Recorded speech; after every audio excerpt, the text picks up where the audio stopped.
रेगिस्तान है सब। అధ్యక్ష ఇక వైద్య రంగం మాట్లాడదాం అనుకునే కానీ మీరు టైం ఇస్తలేరు. ఇక హెల్త్ ఇష్యూ పెట్టేస్తా. ఉద్యోగులు రిటైర్డ్ ఉద్యోగులు కూడా వదిలేస్తున్నారు అధ్యక్ష. ఇకపోతే అధ్యక్ష నిరుద్యోగుల గురించి అధ్యక్ష,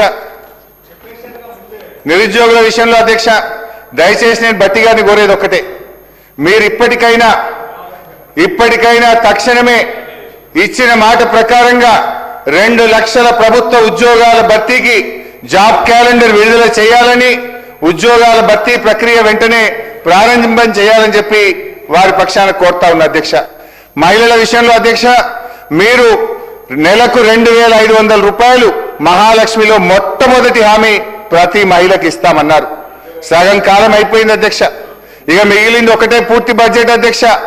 ఈ 28 నెలల కాలానికి రాష్ట్రంలోని 1 కోటి మంది మహిళలకు ప్రతి మహిళకు కాంగ్రెస్ పార్టీ 70,000 రూపాయలు బాకీ పడ్డది. ఒక్కొక్క మహిళకు మహాలక్ష్మి కింద మీరు పడ్డ బాకీ 70,000 రూపాయలు. ఈ సభ ద్వారా బట్టిగా అడుగుతా ఉన్నా, మహాలక్ష్మి ఎప్పుడు ప్రారంభిస్తారు? రాష్ట్రంలో బాండ్ పేపర్ మీద మీరే సంతకం పెట్టి ప్రతి మహిళకు ఇచ్చిన దాని ప్రకారంగా ఈ బకాయి 70,000 రూపాయలు ఈ రాష్ట్రంలోని ప్రతి మహిళకు ఎప్పట్లోగా చెల్లిస్తారో చెప్పాలని నేను అడుగుతా ఉన్నా.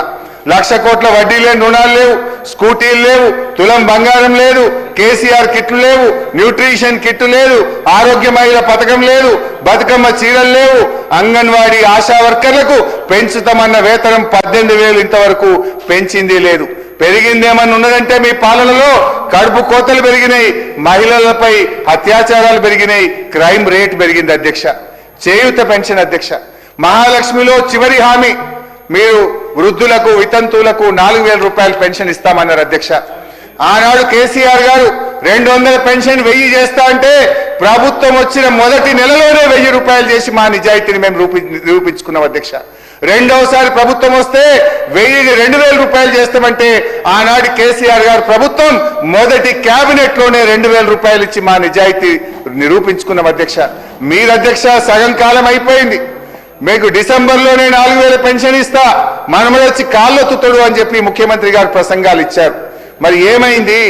ఈ రాష్ట్రంలో 43 లక్షల మంది పెన్షన్దారులు మా బట్టి గారు తీపి కబురు చెప్తారేమోనని మీ బడ్జెట్ ప్రసంగాన్ని శాసనసభ వైపు ఎంతో ఆశగా చూసిన వాళ్ళ కళ్ళల్లో మట్టి కొట్టారు.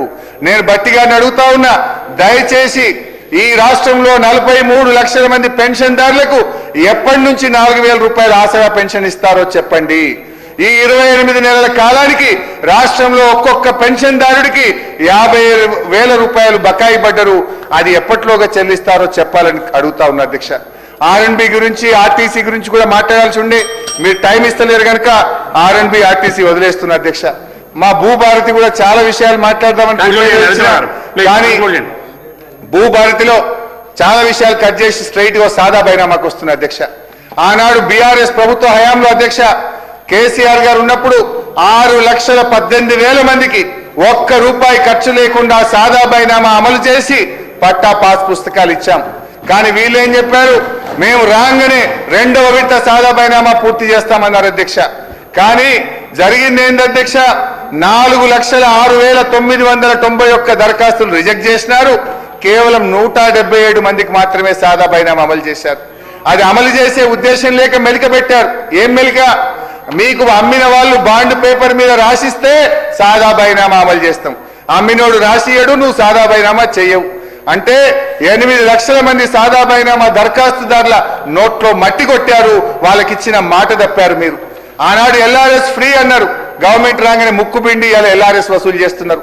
8 నెలల నుంచి కొత్తగా భూములు రిజిస్ట్రేషన్ చేసుకున్న వాళ్ళకు పాస్బుక్లు రాక ఇలా అనేక ఇబ్బందులు పడతా ఉన్నారు. ఎందుకు 8 నెలల నుంచి పాస్బుక్లు ఇవ్వడం